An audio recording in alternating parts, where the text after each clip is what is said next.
Now it's time to think about the last time that you chose one brand over and over. Chances are it wasn't just the product, it was how it made you feel, what it stood for, and the story behind it. This is because people don't just buy what you sell, they buy what you are saying and how you say it. So, our upcoming panel discussion, Storytelling That Sells, How Visionaries Build Magnetic Brands, is how great storytelling turns everyday brands into one's people.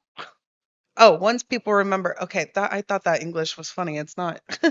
And trusted and talked about. Please join me in welcoming our moderator, Rick Lowe, Executive Creative Director and founder of Rick Lowe Design, and our panelists, Mike Terlizzi, founder of Simple Marketing, Lauren Kovar, the managing partner in Copper L Accounting and Tax Services, Lynn Hazen, founder and president of Liz Hansen Associates, and Angela Peterman, director and founder of Ara Products. Welcome to the stage. How's everybody doing? Really? Are we sure? Okay, good. So my name is Rick Lowe. Oops, keep to the mic. My name is Rick Lowe. I'm Chief Creative Officer and founder. We're at a founders conference, so that's a good thing. Of Rick Lowe Design. We're a creative consultancy that is located in San Francisco, but we're an international agency. I've been doing this for 20 something years, and it's been something that you guys have heard mentioned countless times, but I want to reflect on a little bit, which is it's been my passion, it's been my absolute joy to be a creative, to be somebody who makes things and produces value with that craft, with that creativity, and to live my life to be able to do that. And one of the key ways that that happens is through the ability to connect, connect a powerful story. And that's what this session is really about. And so what's crazy is that my wonderful panelists who I've gotten to know over the last month or so, we've done our Zoom calls and we've all gotten to talk and we got to see what everybody does and we all have this thing in common, but we all do different things. Mike's a marketer. Lynn is a chief executive recruiter. Angela, she is an influencer promoter, producer. Did I get it? And Lauren, she runs a tax consulting business.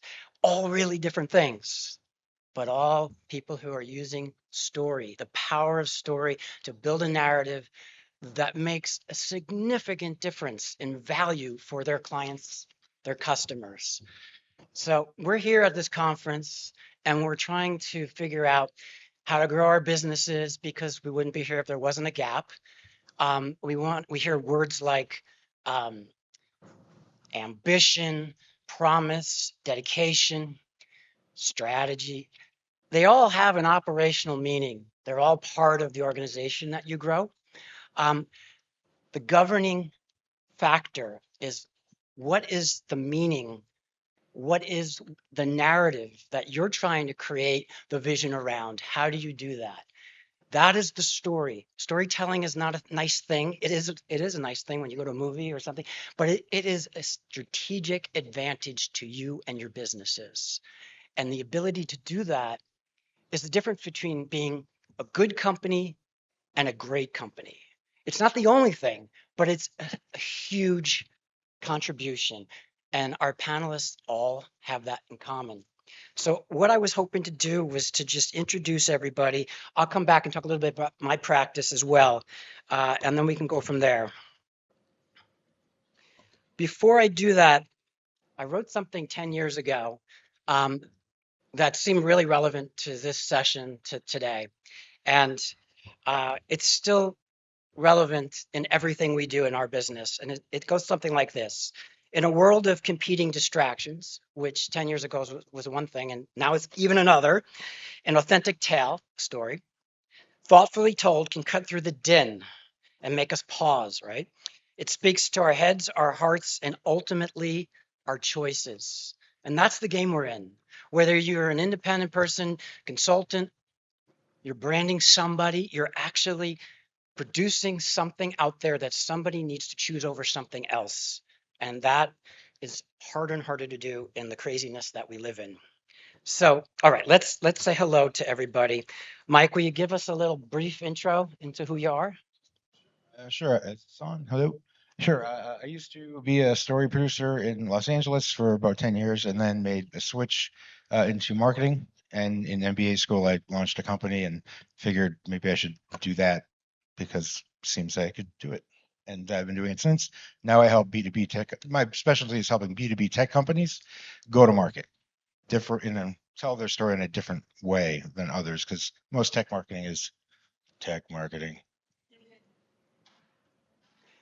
You just pass it. That's great. That's easy. Go ahead. Okay, great. Good afternoon. My name is Lynn Hazen. I'm the storytelling and relationship recruiter in communications and marketing, and I like to bring props. So tell me a story, everyone, because the more I get to know my candidate's story and know what my client's needs are, then I can make a match. Actually, I ask a lot of questions. Last week, it was only 4 questions. This week, it's questions that always inspire me to get to know my candidates because I ask questions like, who are you? And why should I hire you? Because it's W5 plus H. Who, what, when, where, why, and how. That is the journalist mantra. And the more I know about my clients and their needs and the fit that I can create with the best in class candidates, then we have a win win situation. My goal as a recruiter is to place best in class within the top 3 resumes. And the fact is, next week's my birthday, and I've been recruiting for 41 years, the last 26 as president of Lynn Hazen and Associates. And what's amazing, I'm always learning, always growing. And storytelling is an increasing component of what I do as the relationship and storytelling recruiter. Thank you. Beautiful. Hi, everyone. My name is Angela Peterman. I'm the founder of Aura Productions. We help brands take their authentic story and turn it not only into content, but into a campaign. We work with short form videos, high end productions that turn into billboards, and everything from TikTok to Instagram. We really help brands show how they shine through that true story. Nice to be here. I have my own. Thank you, Angela, and the rest of the panel. Thank you, Rick, for a wonderful introduction. I'm actually very privileged to be here. My name is Lauren Kovar, and I'm going to kind of talk about 2 things in my intro. The first is that I am a tax and accounting person who never thought that they would be up here in a panel on storytelling, but I'm not your traditional or typical tax and accounting person, and this is where my story begins. So, although I came from big corporate and I started at KPMG in audit, for those of you who are not familiar with that, that's part of the Big Four accounting ecosystem, which is, for those of you who are part of it, know how big it is. Then I went on to work in organizations as large as General Motors, where I led and developed tax and accounting technology, consulting, transformation, and things that really were quite big. Fast forward several years, and all of a sudden, I realized that I wasn't getting out of my career what I wanted to because I had a story to tell. I had a vision. I had a belief about what the tax and accounting world should look like. And I decided that I was going to take something that I did when I was 26, which is start my own little LLC in Michigan as a CPA, where I was working for the big guys. And instead, what I did was I said, well, I'm really creative and I want to help my family or my neighbor or my best friend who hasn't filed their taxes in 2 years or who doesn't know how to do their budget and help them live better lives by helping take that incredible monkey and burden off their back. So fast forward 20 years later, and I founded Copperall Accounting and Tax, which is not your traditional tax and accounting service. We are servicing small business owners, mid-market providers with the idea that this is personal. Your business is personal and we get it. Sometimes my people take it way more personally than the owners of the businesses that we're helping. But the idea is that I wanted to delight my customers and my clients with accounting and tax. And I know that sounds ridiculous, but I truly believe it. And I believe that that's possible. And so storytelling is really critical for me to get from that where I've come from and how did I get here in order to transmit a new idea, an idea that is completely anti to what I'm sure if I asked you to raise your hands, it would be You could. how many people would think tax and accounting is boring and just something they have to take care of? By a show of All hands. right, be honest. Just have to do it. Yeah, come on. Nobody's delighted yet because you haven't met me. Okay, but we can make that happen, and it's through storytelling that we do that. And that I can attribute that my success to that. And the fact is that, and we'll have a chance to talk more about it, but it's that creative side coming together with the technical side that has given me a superpower to do that in my career. And now I'm out there, as it says behind me, daring to disrupt. What does that look like, and how am I going to connect with people through that process? Very happy to be here. So that differentiation that you've based your business model on. Can you hear me okay? Sorry, I don't have a mic, but I could do this. That differentiate feelings. Hello, hello. Feelings. Hello. That differentiation that you have based your business on. Do you get feedback from your clients as to what they think about what you're offering them as opposed to what they thought they were getting? That's a wonderful question. I absolutely do. If I wasn't, they wouldn't be my clients anymore because tax preparers, and that's not even, I could go on, I could probably talk the whole session. I won't do that to my fellow panelists, but tax preparation in and of itself, there's a million ways to get that done.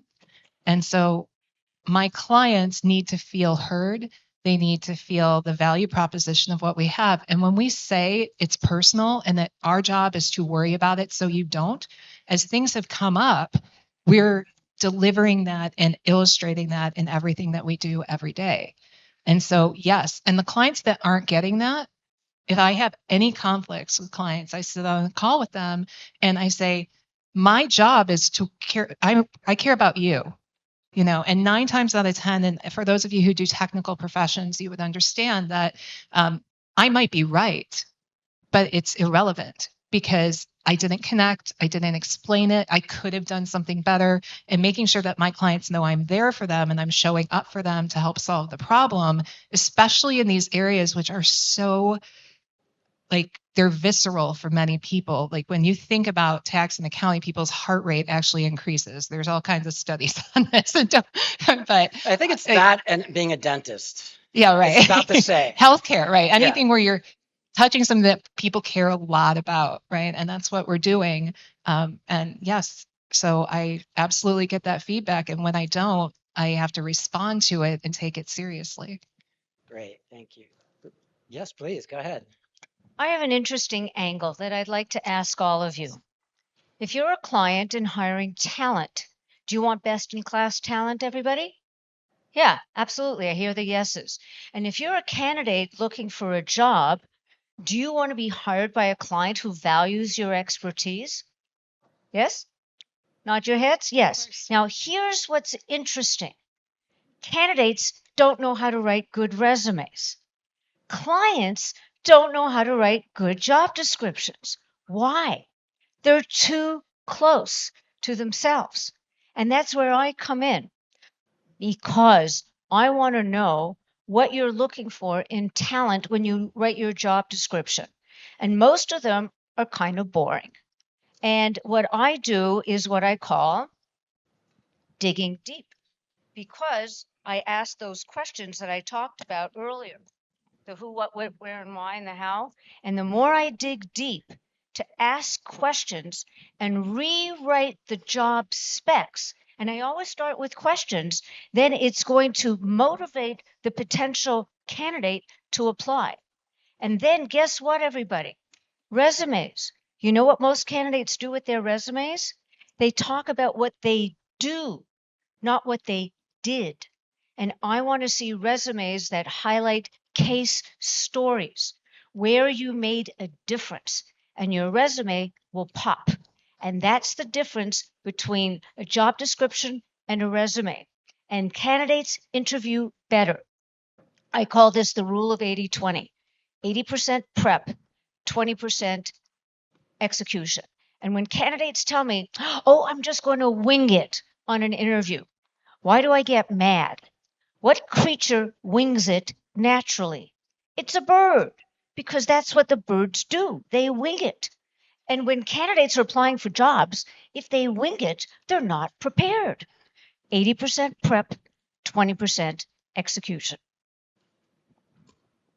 I'll add to that the rule of every production that we work on, it's 80% prep and 20% execution, because every shoot, every planning for an influencer story, every single one, it's all about putting together the pre-production and planning for it. And then you problem solve way ahead of time and not let those things creep up on you. Proper planning prevents poor production. Meaning if you're going to like shoot a couple scenes and someone's got eyeglasses here, make sure they're there all the time. Glue them to the table. Or you get scenes with there and then they're gone. You ever notice that in movies? Once you do, you can't unsee it.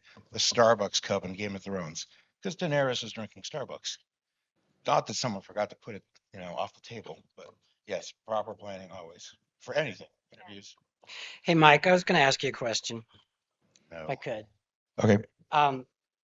You're someone who's built a career in a lot of different disciplines all around communications. So from go-to-market strategies for B2C and B2B companies, you have a background in music. I've come to find out it's pretty extensive.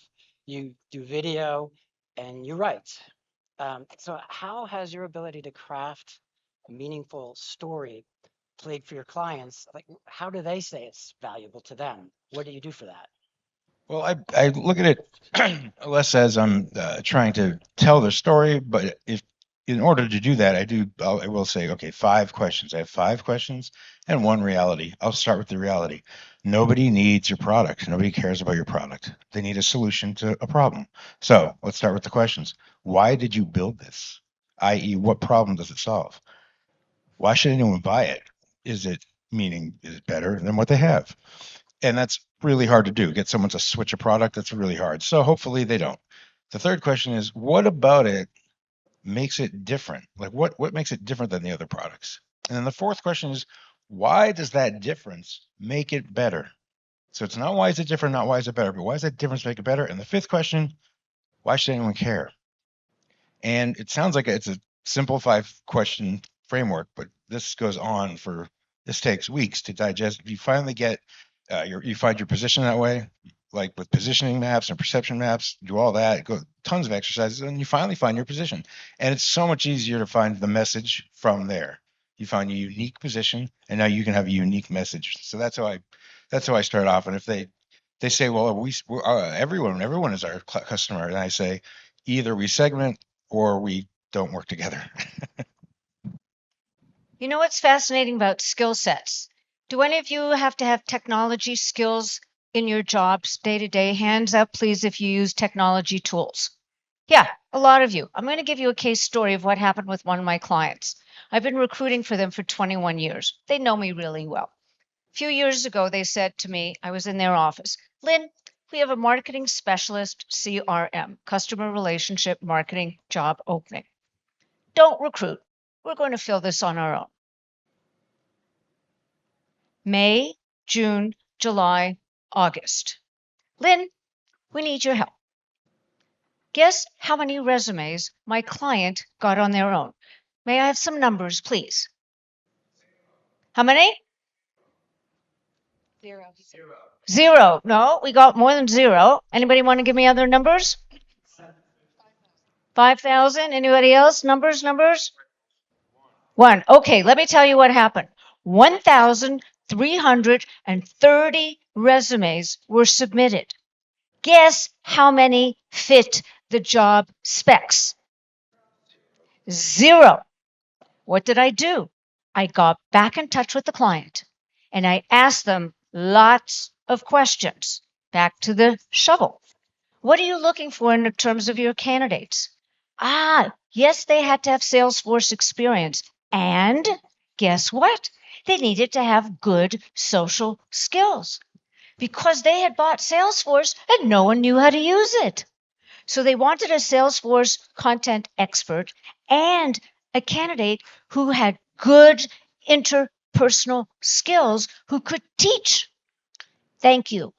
We rewrote the specs. Yeah, I want to. And we said the candidate had to have good interpersonal skills. Guess how many resumes we submitted, people in the audience? 3. You got it. No, actually, it was 2.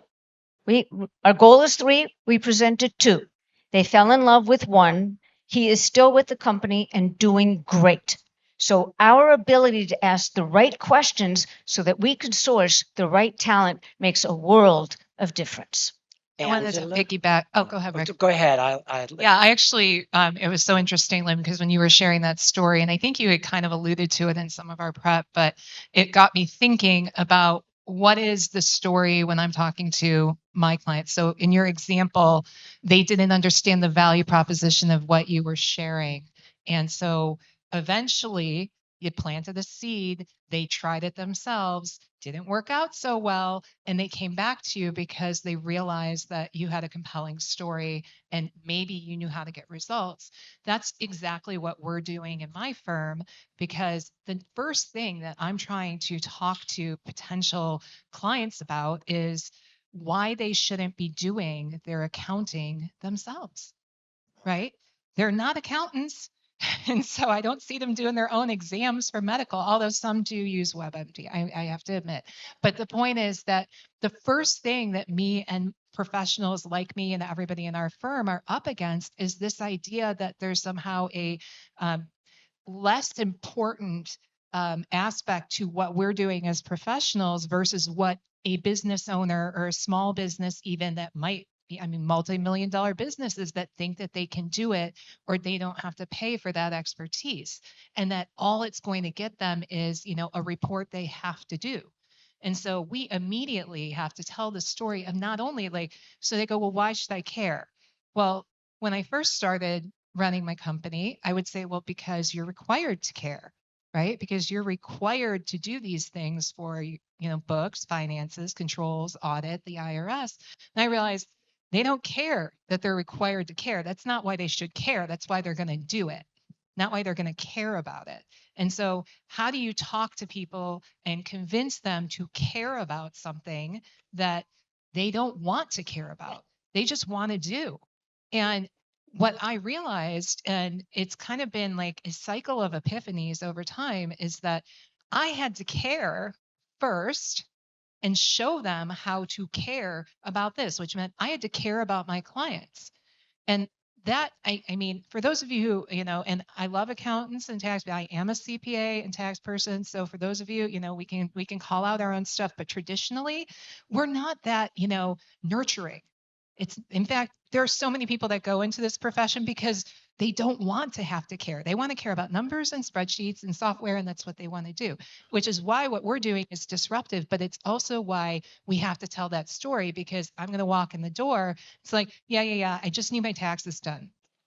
Don't tell me anything. I just want my taxes done. Can you save me money? Which I'm not actually allowed to tell them that, but I have to tell them a different story and say, I'm not going to save you money, but I'm going to save you stress, anxiety. I'm going to provide you a delightful experience. I'm going to create ease and value for you to work on your business.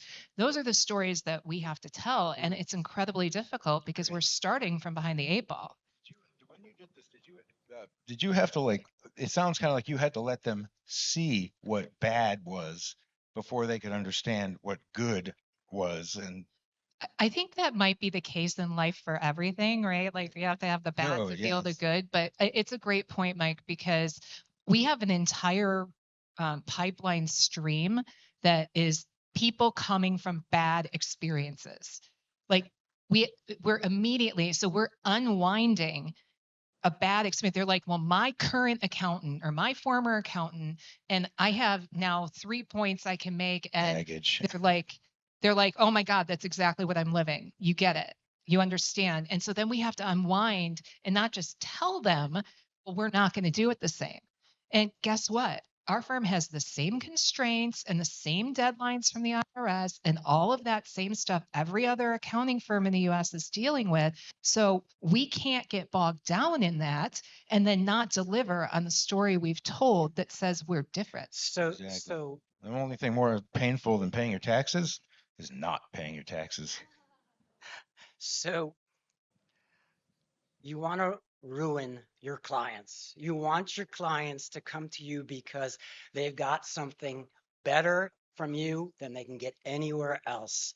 That is mastery of what you're able to do when you're successful. It sounds like we've all had places where we bought services like tax accounting and it was perfunctory, but all of a sudden a differentiator for you is superpower to give them meaning for what they're doing. And that is a unique business model in your category. I think Vanessa, when you do your shoots and well, it's different with taxes because there's definitely underlying meaning, which is the overlying meaning. But there's always underlying meaning to things. There's a meaning behind something. I think that's what storytelling is all about, and why people are certain professions are kind of labeled storytellers is that they want to understand the meaning behind the object, and by doing that, they can build a brand stronger. They can make I don't know your clients, but I'm sure whatever it is they are, you can make them more of it by understanding. Okay, why? It's like it's like Simon Sinek, his circle. Why, how, what. That's the same in TV. People don't watch TV to see what people are doing. They want to know why. So if you have a bad story, people tune out. Hey, Mike, I want to bring Angela into the conversation. She lives in a different time continuum than most of us. As a influential producer working on platforms like TikTok and Instagram and telling compelling stories that have to resonate like within 15 seconds. Did I make that 15 seconds more or less? 15 to 30. Yeah. So like think about the distraction. That's kind of my opening statement is like we live in just incredible time. Everything's grabbing or vying for our attention. Some is grabbing.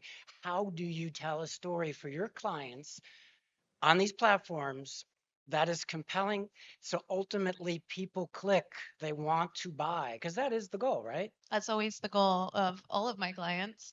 And it's actually a bit of what Mike was just saying. People don't want to be sold a product. They want to feel a lifestyle. They want to connect. They want a feeling. And it's truly about finding that authentic story that a brand holds and being able to convert that into a very quick story. So we always look at it in three parts. There's your hook, the middle, the story, and then your call to action. In that first hook, the first 3 seconds of the video, that's your opportunity to really connect to their emotions, whether it's fear or love or any kind of relatable emotion. That is your opportunity to connect with that audience. And that is the only way they're going to watch the rest of your video and connect and actually be interested. Okay, what are they talking about? Now I'm interested to know what this product is because I like the person that's talking. I like what's happening in this video right now. And I'll give you guys an example of where we actually tested a very simple two different briefs that we gave to some influencers around the United States. And we picked three cities, and it was San Francisco, Los Angeles, and San Diego. And my client is a supplements company, and they're in a major retailer, Costco. You guys probably know. And for whatever reason, this supplement was doing great on many shelves except for Costco. And they're like, why aren't we selling here? We know who's shopping at Costco, so let's think about this thoroughly. It's the moms around the US that are going to Costco and shopping for their families and themselves and that are wellness focused. And so in these major cities, we chose 3 to 5 influencers, all in about 300,000 follower category, and we gave them two different creative briefs, which my agency wrote. And one of them is hold the product, give educational benefits, and talk to the camera in your beautiful kitchen and explain what this product does. The second half of the cohort, we're given storyline. Give us your day in the life, connect with the audience, show us hanging out with your children, go shopping at Costco. We still want you to talk about all the benefits and go through the importance of this product, but instead the visuals are going to be the storyline of the emotional connection of your life.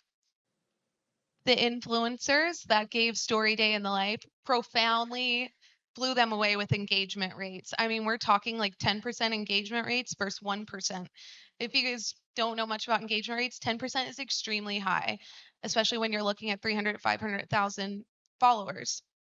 So it was very, very cool to see, firsthand how much of a difference it made with storytelling. So it just goes to show that you need to emotionally connect with your audience. 6% is very impressive. So I'm just Yeah. Exactly. so don't let her humble herself. 6% is great. 10% is amazing. And I'll add, their sales went triple. The brand is doing much better, and now all those moms at Costco are picking up this That's supplement. that's beautiful because I so many times these social campaigns they do so well, but they sell no product. It's that you can You nailed actually it. sell. It actually works, and I think that's fantastic. I just wanted to mention the word. I'll make it quick. Is narrative versus story because what narrative does is a story could be oh I tripped and fell on my face whatever, but a narrative connects things. It connects events one by one by one. You have a narrative. If something isn't aligned to that narrative, it doesn't belong in that narrative and it's not part of it. And that's how you create a brand as well. That color doesn't, you would know more about this because you're in design. This color, this shade doesn't really work with this narrative that we're telling. And can you explain that in design or not? I might when I speak in a bit. Okay. Here's something for everybody. Who are you? Write down 6-word story. Here's my 6-word story because it's narrative and it's making who you are human. So people will remember who you are. Here's my 6-word story. Passionate recruiter loves placing superb talent. That's who I am as a recruiter. So As this is your process that you take your clients through, right? Right. Well, because I have to find best in class talent, I have to find out what my clients' needs are and make that match. When the match is made, everybody's happy.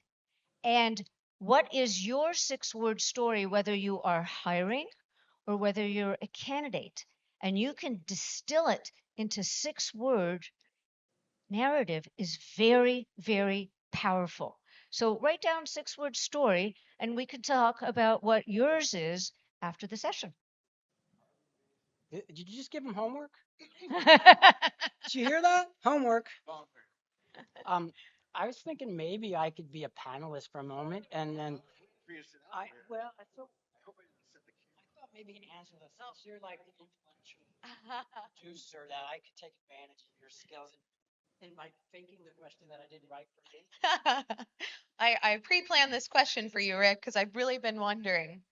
Going from good to great is only possible when an organization comes together and is led by a shared and powerful narrative about the future, regardless of the type or size of the organization. An organization's success is intrinsically tied to the power of its story and its ability to manifest that story in every way for the customers. Your company's story lives at every level and within every effort, from the C suite to product development to marketing. And ultimately, it's your customers and the new ones you covet that will reveal if you're telling a story that fundamentally believe in or even care about. We're getting to the question. Yeah, I kind of was thinking I might have said too much. Go ahead. All very relevant. They do this with their wallets and to show their love by doing it over and over again. At the heart of any successful brand is to create an unforgettable and unignorable story, one that compels and builds trust and loyalty over time. And it's way more valuable than selling best features and functions. Let's take Nike for example. So case study. Unforgettable and unignorable. Is this working? Yeah, you guys can hear me. So over my 3 decades of working as a brand consultant, we've had a lot of different clients, types, categories, you could say. We had the great pleasure of working with Nike to develop Nike towns worldwide. We did that for over 300,000 square feet of the world's most expensive real estate. Everyone knows how great Nike is at advertising. You could say that's a really powerful story. They've done a wonderful job of capturing an audience based on great advertising. When you went to a Nike town, you pretty much were selling products and features. And I can promise you, in your business, if you're only selling the best of your product and features, you're missing equity in the market. You're missing a chance to say who you are and the value of your company and build trust so that the next set of products that you come out with won't be assessed in the same way as your competitor, because there's always another competitor who's going to do it. So Nike Nike had a problem that they couldn't really figure out how to capture the attention in these behemoth spaces that were in places like Berlin and in Honolulu. I mean, every destination and the best on the on the block, enormous spaces. And so, guess what the secret was? Tell the story of the athletes. It was an incredible epiphany to be able to not just take pretty headshots, pretty pictures of Michael Jordan or whoever, and sort of say, well, here's a sneaker, isn't this beautiful? That's like you selling, your software as like, oh, it's got these features, isn't that great? But how do you actually capture the audience that is in that store at that time? Well, it's about a journey. It's about Michael Jordan starting at UNC and then winning a championship and then becoming just the legend that he is. But then, in a case, it's his shoes, is the actual artifacts. Michael Johnson. These are like real. Remember his gold shoes? They in the Olympics. This goes back a while. If you don't remember, it's okay. I might be too old for this. But the bottom line is we wanted to create more of a museum-like experience, a place where the customer could experience the journey of the athletes that they loved and that they related to instead of just like sort of promoting. So it's more authentic. It was a more meaningful connection. And here's what I'll tell you is in the Nike towns that we created, we built a system. So instead of reinventing every single Nike town over, which is an enormous investment and takes enormous resources, because within each Nike town, there's like an image for golf, there's an image for basketball, because your audience for basketball is very different than your audience for golf. And so how do you create that system and how do you extend it without losing the power of connecting for somebody who wants to understand golf? And that's what they're there for. It might not be the same audience. Will you do it through the ability to telling the story of those athletes? Tiger Woods shoes right there. Like wow, I can touch it. And so that's the first piece, saving in the actual creation of the stores themselves, creating a system. The second piece, which is always what we look for, are the metrics for success. In my business design, it's very difficult to say that you did something singularly. You're part of an organization. You're at that strategic level. It's a word we use a lot, but we work with executive leadership in an organization. We worked with Nike, and we looked at how we could ground our success. You all need to do this. You all have to come back and say, I succeeded. You can't dispute it because here's the numbers. Nike sales and those stores were 2x times of what the average Nike store was before we did that. Rick, you used a word earlier that I think completely articulates this, and I like to use it's authentic. And the authentic, so this was a hard lesson for me.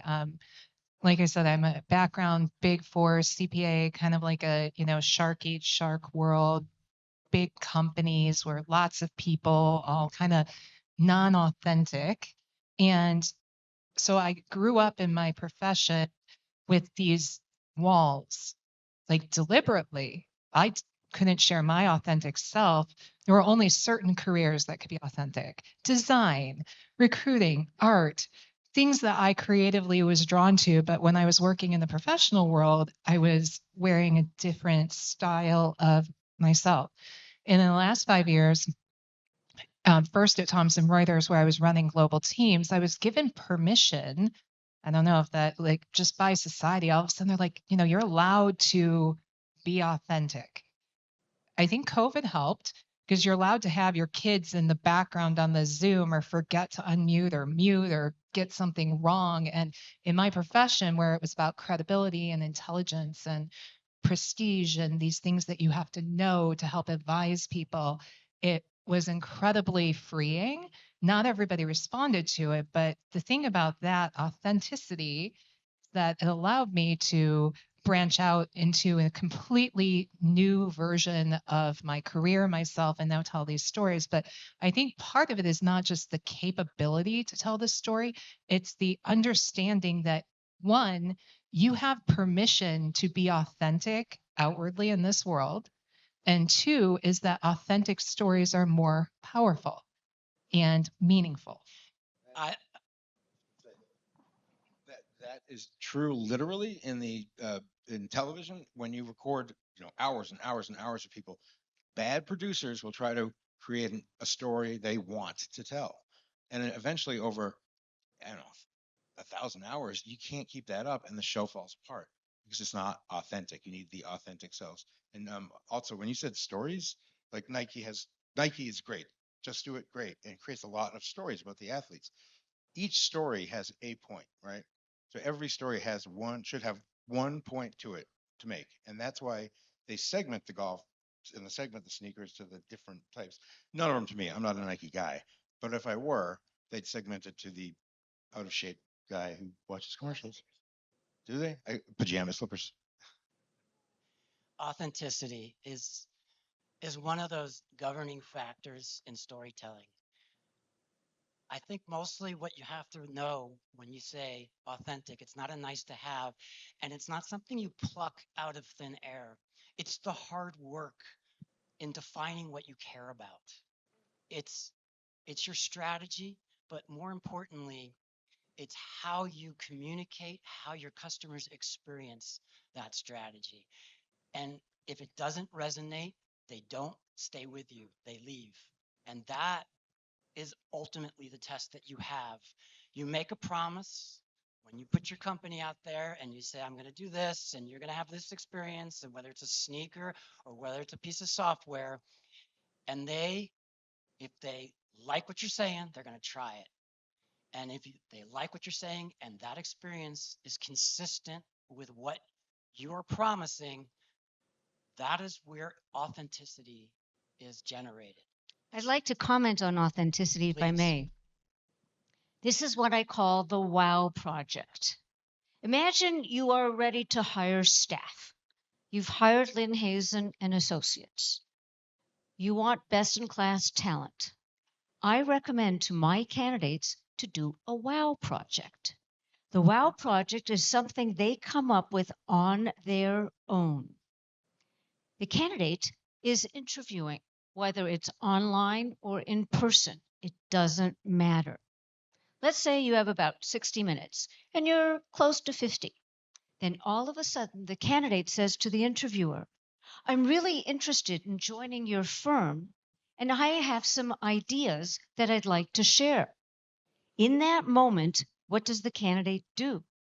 It could be a PowerPoint, Canva, doesn't matter. It could be a written document or something on the computer, doesn't matter.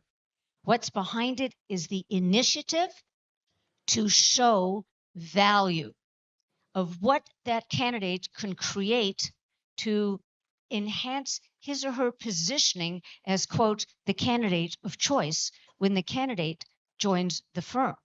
Now, remember, no one knows this but the candidate and myself. And what happens? The interviewer looks at the candidate and looks at the material and smiles. And then they say, oh, let's continue. And meanwhile, the candidate surprised the hiring manager with surprise and delight. The candidates who take the initiative to show the difference of what he or she can contribute, guess what? They get on the short list, they get hired, and they usually get more money. That's the wow factor. And that takes creativity and how you stage that scene and the story to grab that person's feelings, emotions, and excitement about hiring a person who will make a difference to that firm. What if scenario? Scenario number 2. You've had the interview and you brought your wow project and not quite on target. Don't worry. You go home, you tweak it, you edit it, and then you submit it with your thank you note. It's another way to grab the interviewer's attention and get that foot back in the door for a follow up interview and a job offer.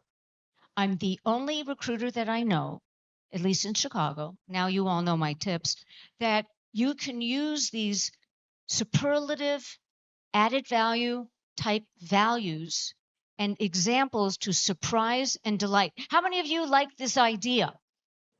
Do you like this idea? I see nodding. Nodding? Are you nodding? Yeah, okay. If you're hiring, if you are a person looking for a job, what makes you special? What makes you unique? And what stands out from the competition? And you want best in class candidates. If you want best in class, I'm happy to talk later. I would say it's my hair. You would say Kidding. what? My hair. I mean, look at it. That's your wow factor. Yeah, I mean, look at it. It's gorgeous. No, I'm sorry. The thing with this, the power of a story, I think can. I'm going to tell you a story. I wanted to go on a fishing boat. That's what I wanted to do in my summer job. And my mother was horrified because does everyone know how dangerous that is? It's a very dangerous job. She told me no. My dad, on the other hand, didn't tell me yes or no. He let me do what I want. But he did tell me about, he's a retired physician, all the stories of all the things he saw in the emergency room near Falmouth, which is a fishing town. And without having to say no, I decided to play piano and to do landscaping that summer to keep my hands and my face and my life. Who's in charge of time here? How we I doing? have no idea the time. 10 minutes, good. Okay, I'll just add another thing about authenticity. In the world of social media, there are a million and one trends. They're always happening. And a lot of brands get out there and see that and they think, okay, I have to fit in. I have to follow the Joneses. I have to follow every trend. But it's actually the opposite. Trends start because someone was very creative and unique and they came up with something interesting that you haven't seen before. And that is what creates a true story. When everyone is just copycatting, you get bored, you're passing it. We're so tired of seeing the trends. So I always advocate for just do something way outside of the box. I have this client and he has a smoothie brand. He's an Erewhon and various retailers, and he is so different than anyone I've ever seen on social media. It's called Yobi, and he just goes around to supermarkets saying, "Yo, be awesome." And he is just a full character on Instagram, and I've never seen anything like it. And he's just blowing up and making sales like crazy. But he didn't look at the crowd and say, okay, I need to figure out how to fit in. He said, I'm unique and I'm going to get out there and just be myself. I tell people to be look at the trends, find the trends. Those are the zigs, and then be a jaguar, a ferocious jaguar. Do the opposite of what everyone's because if you look at enough marketing ads, you'll see trends. You'll see, well, they're all saying these words and they're all using these colors, and so throw them out, do the opposite, and make sure that it conveys value. Don't just be different. Yes. Lauren, you had something, I think, did you? I was actually I was looking at the time. Again, I do follow numbers a lot. On See, purpose. everybody has to have a role on Yeah, the team. exactly. That's So the I beauty mean, of the I team. don't even have a watch on. I was like, okay, I think we have enough time. I was wondering because we did end up having such a good discussion, and there's so many people in the room. Do we want to open it up for some questions? I wanted to make sure you guys had enough room to contribute what you want, but I'm open. You guys want to ask some You questions? guys want to ask some questions? This is always that moment when you're on stage and everybody's cricket. I see that hand in the back. No, Take a second, percolate. I'm married. I see a hand. Got a hand. Go ahead, it's you. The I lights don't are see a actually mic. very blinding up waiting here. for that, what makes you special? What makes you unique? Your companies, your businesses, or if you're looking to be hired, He's ready. and then shape your story. Yeah. Oh, there we go. Go ahead. Thank you very much. That 6-word sentence I thought was really good. So while you were describing that, I wrote down, and I'd be interested in an immediate reaction. My 6 words were, I see what other people don't see. Wait, can you? That's your 6 words. I That's see. my 6-word story. Oh, I see what other people don't see. Yes. Oh, 6-word story. That's 7 words. Again, I'm counting. I see. I see what others don't see. Call them out. we're I gonna, We're see from what Australia. others We don't can have a see. bit of extra word. we're having a That's sale today, and you get one more word. Thank you. I see what others don't see. Yes. That's a great hook. I know, right? Good one. So, Now, part remind 2. us again, because I've seen you up here, and Sure. but given little what we know about you in the context of you standing there, can you remind us of why that matters? It matters to me because I get to clear the subconscious programming that's going on for people to stop them from achieving and becoming leaders rather than just managing people. That's great. That's great. We can add more 6-word stories if you guys want to share, but I really appreciate you framing that. Maybe that's something you can take away from. That was my big takeaway for today. Yeah. So thank you. Yeah, well, that's something. Thank you. Thank you. Is there another question? Oh, Oh, it's Orange Guy.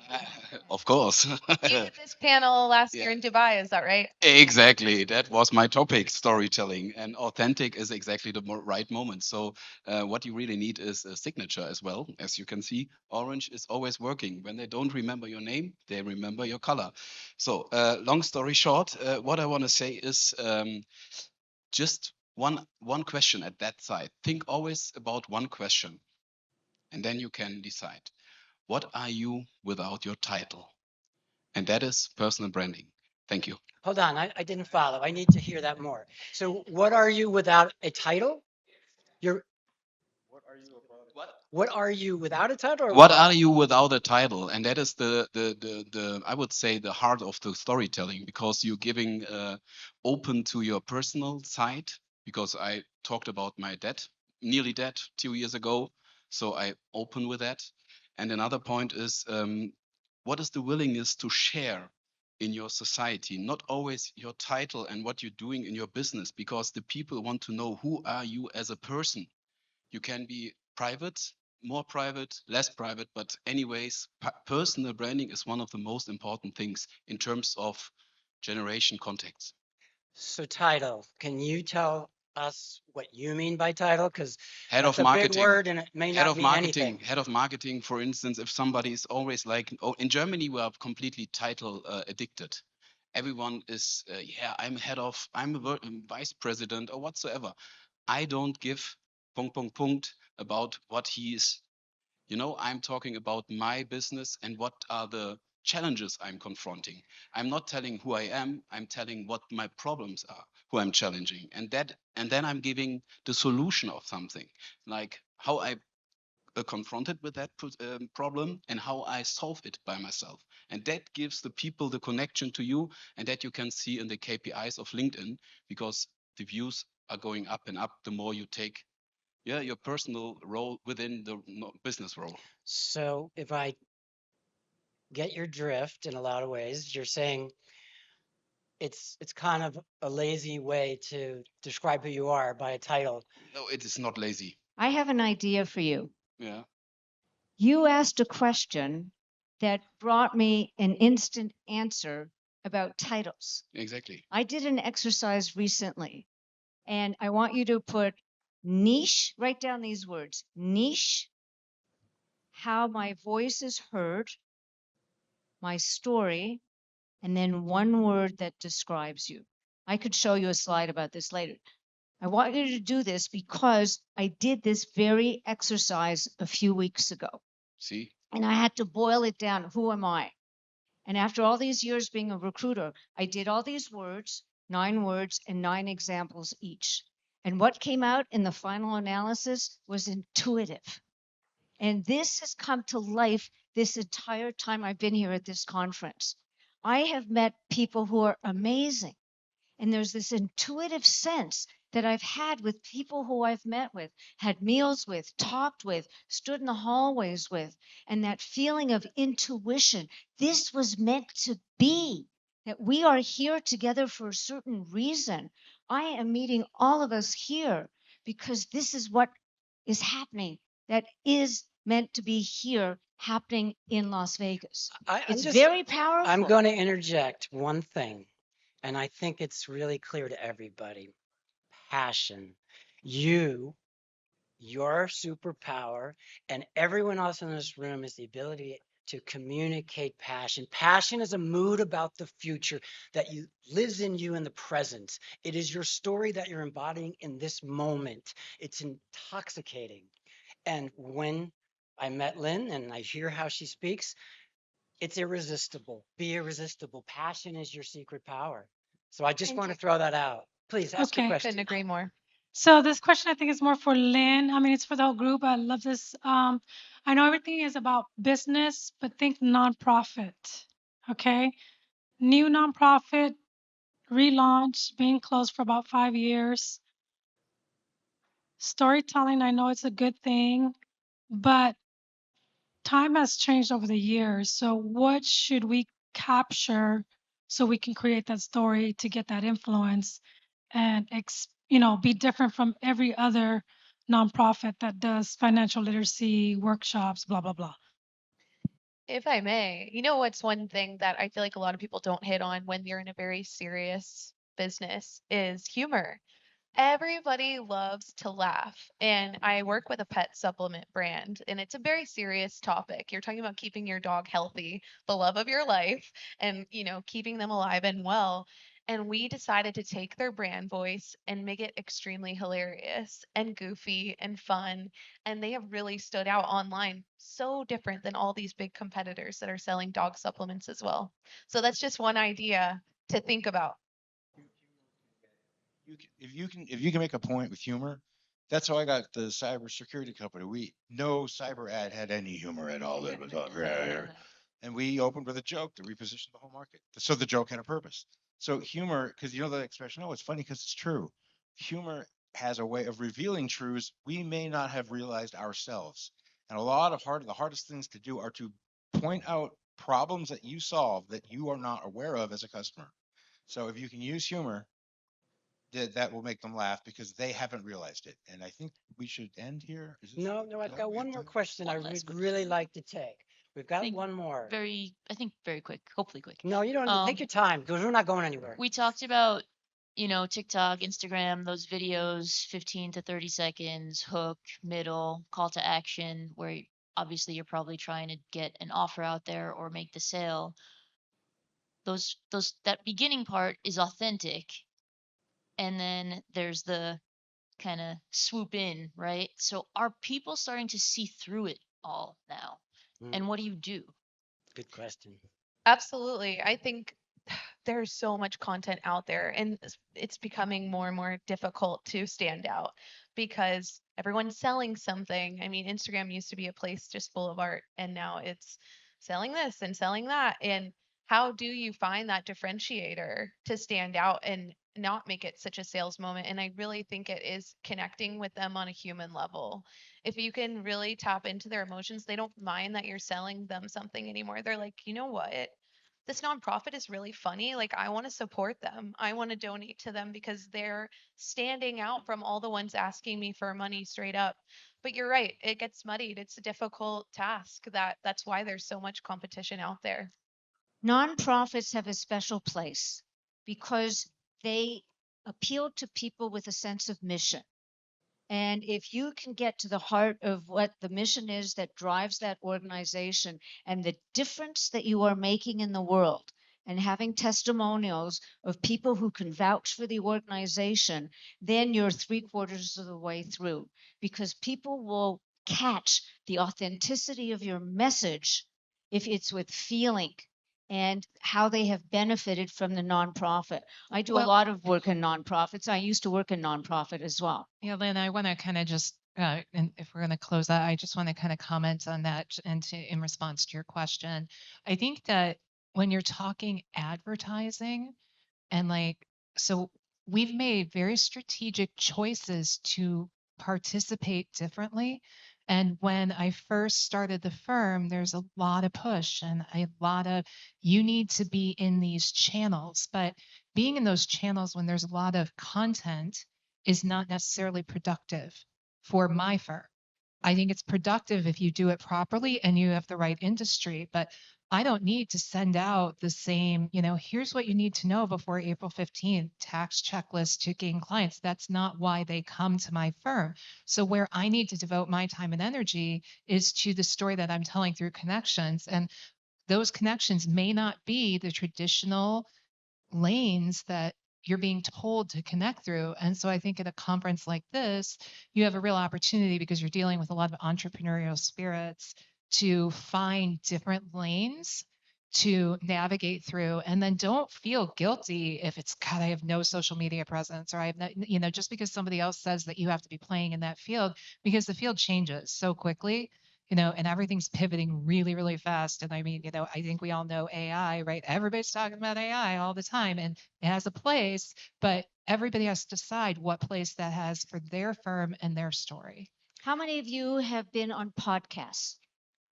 Um, Okay, so Lynn, a few. And then I'll just end yeah. with this. Podcasts are an incredible resource for business owners to use to communicate their message and to be interviewed by somebody who cares about how you are able to communicate. Think about your power, your story, and how you can get your message out. And All right, last guys. really quick thing, sorry, Rick. Just Okay, it all depends on your age demographic. So if it's someone a little bit older, maybe it's Facebook. If it's someone a little bit much younger, maybe it's TikTok, middle ground, Instagram. So that's things to think about as well. So here's what I want to say. Thank you guys very much for having this conversation with us. Thank you, panelists. I adore you all.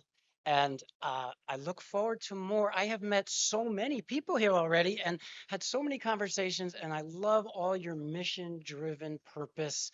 It's an exciting place to be. Let's talk more. Thanks, everybody.